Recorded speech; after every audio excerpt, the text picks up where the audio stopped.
Well, hello, everyone. I'm James Dobson, and you're listening to Family Talk, a listener-supported ministry. In fact, thank you so much for being part of that support for James Dobson Family Institute.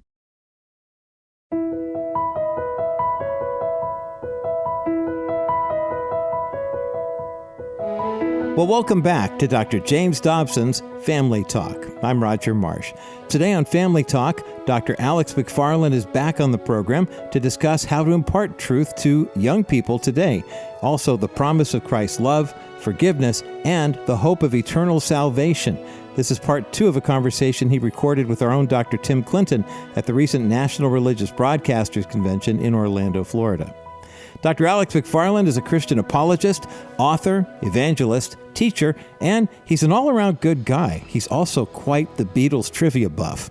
Alex McFarland is the host of Exploring the Word, a national daily radio program syndicated on the American Family Radio Network. He's also the host of The Alex McFarland Show on NRB TV. Dr. Alex McFarland is the author of 150 articles and 18 books.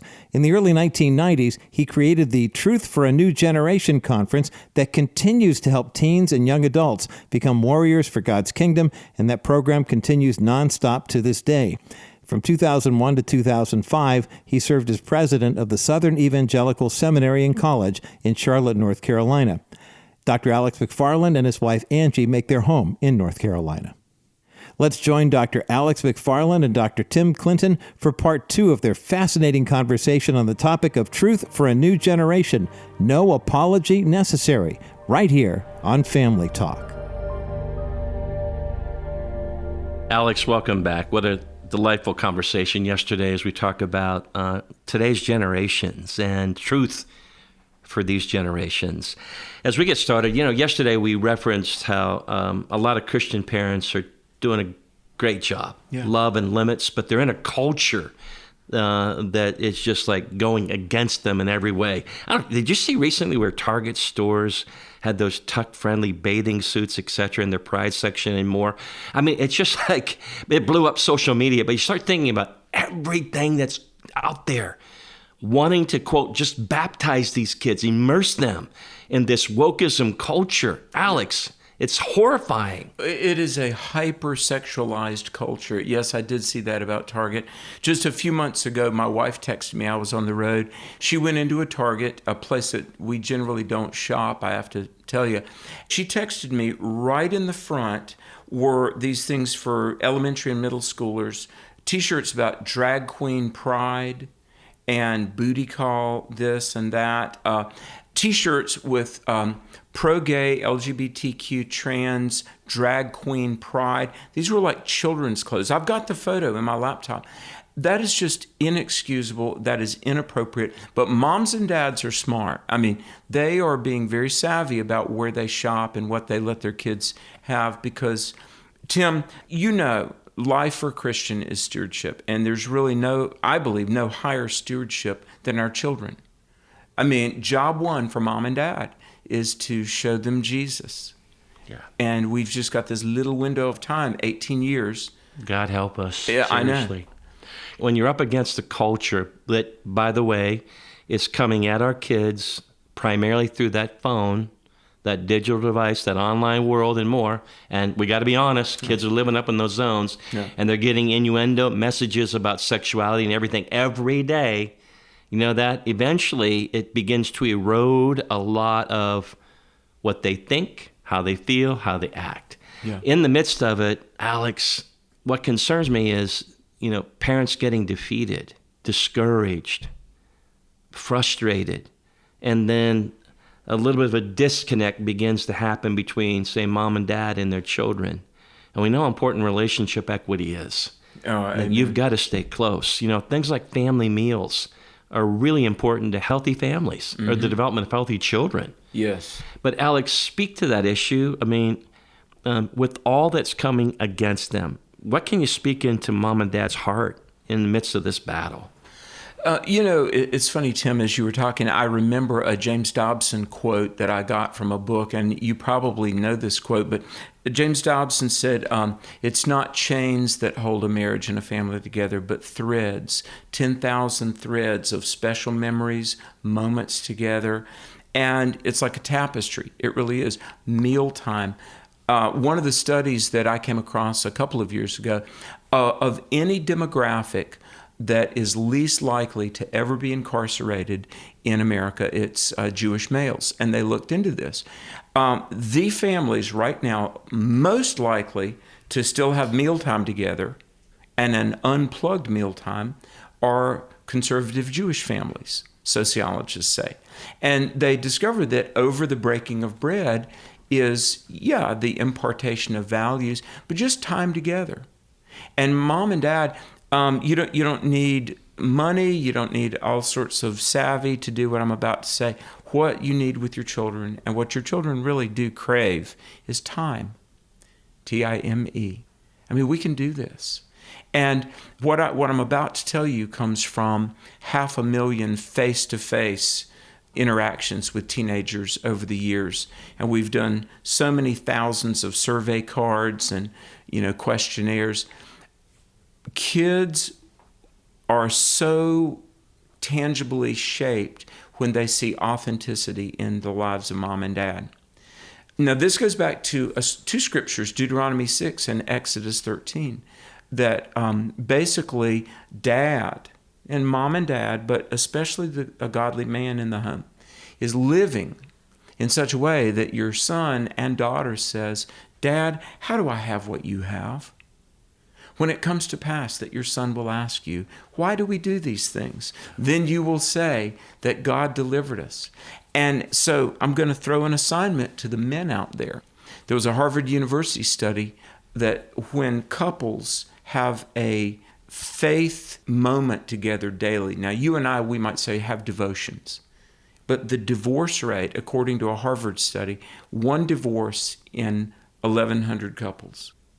Now, that's worth carving out some time. Yeah. Plus, there's another study from UC Santa Barbara that when couples have a faith journey, there's more emotional connection, there's more physical intimacy, there's just a tighter husband-wife relationship. Now, what I'm saying is we've got to role model this before our kids, that the number one thing in my life is to daily cultivate my walk with Christ. Yeah. Then invest in my marriage. Men lose at anything else but win with your family. And having a devotion time with your wife. Look, you can do this. 10, 15 minutes. And your kids are seeing this, and they will say, that's who I want to be. As we talked about Dr. Dobson, life trashing your trophies. Mm-hmm. It's what are the real priorities? When it all shakes down, what really matters in the end? Well, and as a pastor, I don't mean to be morbid here, but I've done my share of funerals, and I've counseled literally hundreds of families. I know you have too. In pastoring and church ministry, that's just what I call the crucible of life's experiences.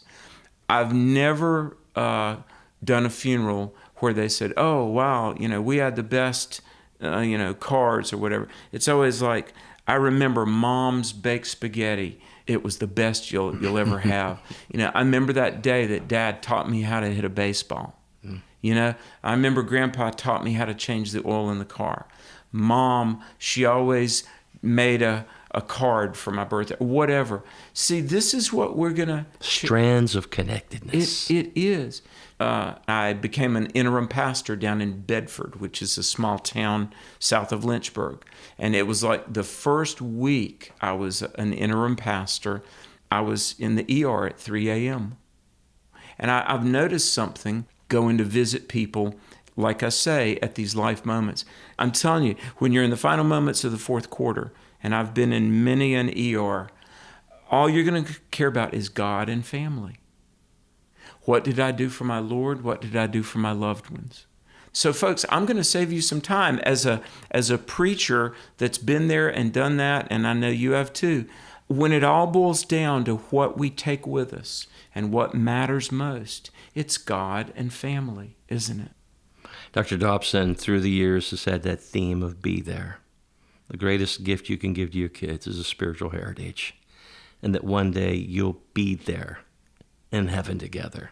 Yeah. And that's what it's all about. You're listening to Family Talk, a division of the Dr. James Dobson Family Institute. I'm Dr. Tim Clinton, co-host. Our special guest today, Alex McFarland, again, renowned apologist, author, evangelist, advocate for biblical truth. He's the founder of Truth for a New Generation Apologetics Conferences, impacting kids all over this country. Alex, I want to come back to that. I mean, our time's running fast here, but you put together a little project called Raising Godly Kids in a No Rules Generation. Tell us a little bit about that and what it means or what it could mean for us as parents. You know, we're a culture that has been hypersexualized, hyper narcissized, if that's a word, you know, videos and AI, Photoshop to, you know, make it look like something that we're not. And so how do we get back to those things that are God, morality, responsibility, the stewardship of life? I had really kind of a wake-up call, Tim, when I was at the University of Oklahoma in 2019 speaking, and there was this round table and a lot of cultural experts. I'm going to throw two words out here: familial versus tribal. We were, as the Western world has been for 2,000 years, a very familial culture. Family is kind of the safe place, right? But as we've watched the breakdown of the family, every human being wants acceptance, significance, Connectedness. security. Yeah, that's right. So if they're not getting it at home, They'll get it in the tribe. they're going to the tribe. Here's the thing. When you and I came up in a familial world, and you and I thought about right versus wrong, truth versus error. In a tribal culture, that's not what they're thinking of. They're thinking of shame versus honor. And to be connected to the tribe, this little oasis, it might be toxic, might be destructive, but I feel accepted. I feel significance. I feel... So you'll begin to blur truth. Yeah, you will. You'll compromise on truth. You will kick truth to the curb rather than risk losing the embrace of the tribe. Now, what is the real, if I use the word tribe, the family and the church? Now, in the church, and I hope everybody listening, I hope you're a believer, but I hope you're part of a local church. This is going to sound like a cliche, but I think we've got to love people back to reality. And because we're still human beings, I know things have changed. There's all this global wired up Bitcoin world, but human beings still want to feel like they matter to somebody.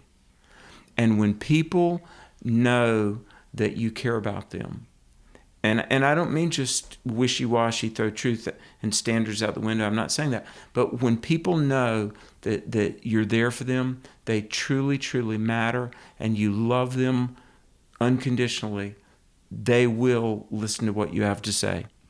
Alex, in this journey, being attuned to our kids and the battle that they're going through becomes really important because we can miss that. Think busy, preoccupied moms and dads, for example, can punch the clock or, you know, the punch card on, quote, doing religious things. You know, I'm taking my kids to church. I'm shoving them into, you know, Bible school. I'm making sure they go to Awana. We're, you know, having family devotions, etc., and without a connection. So then it becomes a little bit more rote religion, if you will. You know, how faith is caught and taught. Yeah. Talk to us about how truth becomes the heart of your message and this apologetics world that you live in and what you're trying to give to kids. You're trying to give them hooks so they have an understanding of what they're coming up against in culture, because this is tough. Mm-hmm. I mean, we're battling time. Yeah. We all know that. We want to be Disney mom and dads in the midst of it because we don't want to be hated.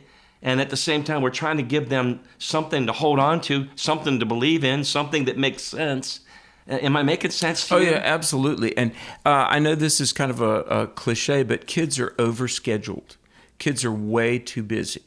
From, you know, sports to soccer, ballet, you know, all these things. And I've got to say, for not only emotional and psychological development, kids need some downtime. They need some time to mindlessly just, go out and be outdoors. And some time away from the screens. Look, we're going to spend our whole lives staring at screens. Offer to go with your kid and pick up leaves in the fall and see who can find the prettiest leaf on the ground. Spend time enjoying God's creation. How do we raise kids that have grounding and raising kids that go the distance with Christ and with family? Well, for one thing, I think like I say, we've got to slow down. And mom and dad, many a childhood has been expended on the sports scholarship that never happened. Yeah, I think, Alex, in the midst of it, and coming from a dad who has lived in that world a lot. Me too. It's how we approach sports. Yeah. What we're trying to accomplish in the midst of it, because it can be a great gift. You can really learn a lot of lessons in sports, but if the priorities are wrong, if you're not realistic as a parent and you don't keep it fun. Exactly. And so there's a lot of dynamics going on here, but I think you're right. Yeah. Misplaced priorities then become forced, and they create a disaster. And I've got to have home. an identity beyond the game. Yeah, and in the midst of it, Alex, then you go back to the relationship thing. Rules without relationship brings rebellion. Brings rebellion. Rules with relationship breeds respect. And I think a beautiful place of connectedness where life's lessons are caught and taught. Yeah. Alex, I have a copy of that new book coming out, 100 Bible Questions and Answers for Families. Yes. What a crucial resource, especially around our conversations the last 2 days. Tell us about the book and where people can get a copy. Oh, thanks, Tim. Yes, we did a book of 100 Bible Questions and Answers from our radio show, Exploring the Word. The follow-up book is 100 Bible Questions and Answers for Families. And these were the questions that moms and dads ask, that kids ask, that listen to our show. And it's designed to, sure, inform and inspire, but to get families together around the Word of God. And we think it'll be a good resource to encourage couples and parents as they open up and they find God's answers to today's questions. Where can they find it? Where can they get it? They can Amazon, Christian Book Online, American Family Association, alexmcfarland.com, wherever you buy books. And if you have a local Christian bookstore, let me encourage you to support and patronize your local Christian bookstores. Okay, that book again is 100 Bible Questions and Answers for Families. I want to make sure our listeners hear more about your ministry. I want you to talk about Truth for a New Generation, your youth summer camps, which are insanely impactful, what you're doing out there, and why it's so important to get kids into events like yours so they can discern truth, build foundations that we want to see in the home, in the church, and community, and so much more. You're such a blessing to today's generations. Well, God is good. You know, we do events, publishing, and broadcasting, and we've started a series of clubs called Viral Truth Clubs. And we are teaching kids not only biblical worldview and how they can share with their friends, but leadership. And so the Viral Truth Club meetings, we say real, respectful, relevant, relational. Love that. And we give them the talking points. We provide talking points that are age appropriate for middle school and high school, whether it be obviously the gospel and that the Bible is God's word, but things like transgenderism and even capitalism and America and principled capitalism and why is America unique. And so kids come and we've got literally stacks of emails and correspondence from kids who say, you know what, my friend who was like the hotshot atheist has become a Christian now and is starting a chapter of the Viral Truth Clubs. So Tim, it's all about investing in the next generation. Maybe some people out there might want to start one of these in their home, their church, or community. How can they learn more about it? Viraltruth.com. Viraltruth.com. There's a form, middle school and high school, and even college-age kids are starting these clubs. They meet. We provide the talking points. So we'll give you all the information at the website, viraltruth.com. But I want to give God the glory for when my mom and dad, and we were farmers in North Carolina, mom and dad committed their lives to Christ in their 60s. They had had a childhood experience, but for years we were not all that serious about the Lord. I didn't come to Christ till I was 21. But my dad we grew about 100 acres of corn. And one summer, my dad, he had given his life to the Lord, and he was deep in debt. He was $750,000 in debt in 1985. And that's a fair amount of money now, but in 1985, I mean... That was big money. Yeah. And there was one particular field of about 20 acres of corn, and he said, whatever that field makes, I'm going to give to the church. Well, there was a drought that summer, and 80 other acres of corn died. Just oddly enough, that one field thrived. I can see it in my mind, Tim. And so one of the guys that worked with us, his name was Ed Robinson, a godly man, he said to my dad, he said, Mr. Mack, surely the Lord understands. That's the only field that made, so you're not going to give that to the church after all. And I was watching, and my dad said, no, I promised that field, that 20 acres, I give to the church.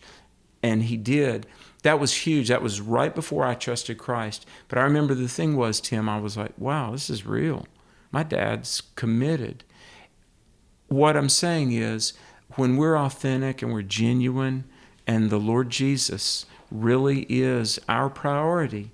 It has generational flow, power, influence. Alex, we are out of time. Maybe you could close us out on how much your dad has meant to you and the significance of dads. Oh, well, I am the result of a lot of people that have invested in me. You have invested in me, Tim, and I'm grateful. James Dobson invested in me. I give God the glory. My 20th book comes out September 1st. Wow. I got published 19 years ago for the first time, thanks to a man named James Dobson. I could take a whole hour to talk about how I had been a youth pastor 11 years. And my whole world changed the day the phone rang, and it was James Dobson. And so there are thousands and thousands and thousands of people of all ages that I've been able to minister to.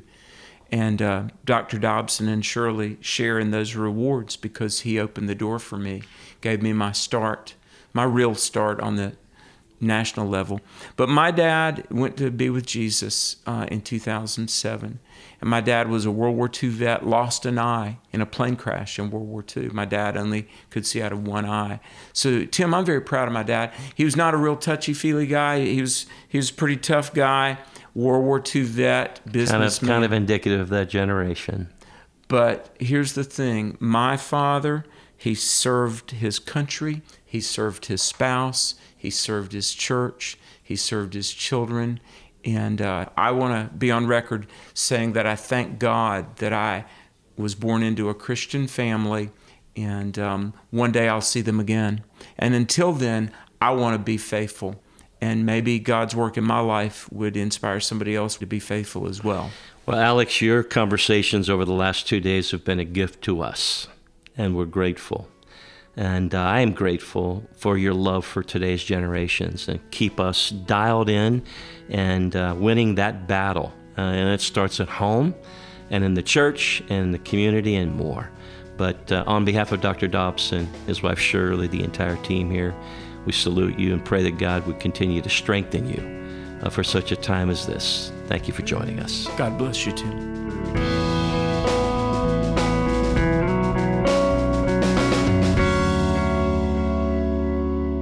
Winning the battle and setting the standard, indeed, both begin at home. That was Dr. Alex McFarland and our co-host Dr. Tim Clinton on today's Family Talk broadcast. Now, if you missed any part of the program, or if you want to hear yesterday's conversation as well, remember you can listen again on our website. Visit drjamesdobson.org/Family Talk. That's drjamesdobson.org/Family Talk. Remember, you can also easily share our program right from your smartphone using the Family Talk JDFI app. It's available in your app store to download for free, so download yours today. Over the past couple of programs, Dr. Tim Clinton and Dr. Alex McFarland have explained how God-led men really can be game changers in the battle for the souls of our children. It's tough, though. Not every guy has a strong male role model to look to for guidance, and oftentimes men receive more pressure than praise for their efforts. These days, the challenges of everyday life are immense, and sometimes there's barely any time for you to just catch your breath. Serving as the head of a God-led family isn't easy, and some days you just need to know you're doing a good job. That's why the Dr. James Dobson Family Institute is here for you with an abundance of resources, with encouragement and prayer if need be as well. Take my word for it, you should definitely sign up for our special 10-day Straight Talk to Men email series. It will sharpen the tools God has already given you to live your life for Him, and will also put the spring back in your spiritual step as well. Now, to sign up for the 10-day Straight Talk to Men email series, simply go to drjamesdobson.org/Straight Talk. That's drjamesdobson.org/the word straight and the word talk. You'll be glad you did. I'm Roger Marsh, and thank you so much for listening today to Family Talk, the voice you trust for the family you love.